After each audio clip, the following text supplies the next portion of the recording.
کہا جاتا ہے کہ جب ہندوستان میں بادشاہ تاج محل بنا رہا تھا اسی وقت یورپ میں سکولز اور کالجز بن رہے ہوتے تھے۔ اچھا، کیا واقعی ایسا ہی تھا؟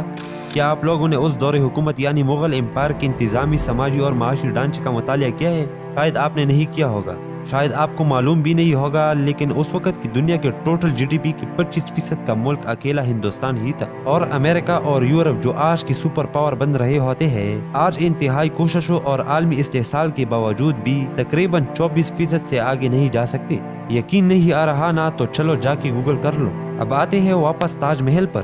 دنیا کا 8واں عجوبہ کہا گیا نا اس کو، کس وجہ سے؟ سوچا ہے کبھی آپ نے؟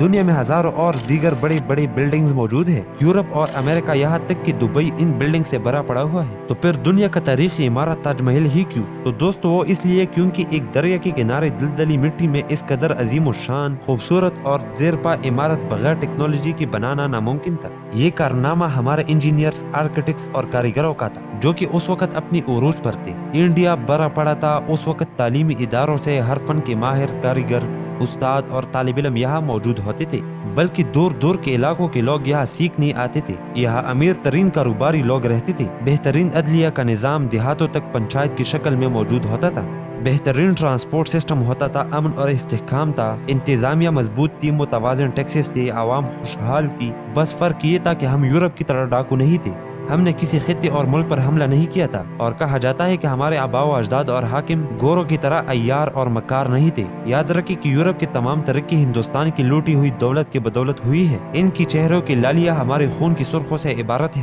ہم اس دور کے سپر پاور تھے، تعلیم میں، اخلاق اور ٹیکنالوجی میں، ہاں، مگر جنگی جنون اور دوسروں کو لوٹنے کا جنون نہیں تھا۔ درست تاریخ کا مطالعہ ہمیں اس خود ساختہ احساسی کمتری سے نکال کر دوبارہ سے ترقی کے راستے پر ڈال سکتا ہے، ضرورت صرف درست نظریہ اور عمل کی ہے۔ تو دوستو، اگر ویڈیو اچھی لگی ہو تو کائنڈلی لائک، فالو، سبسکرائب کریں ایسی اچھی ویڈیوز دیکھنے کے لیے۔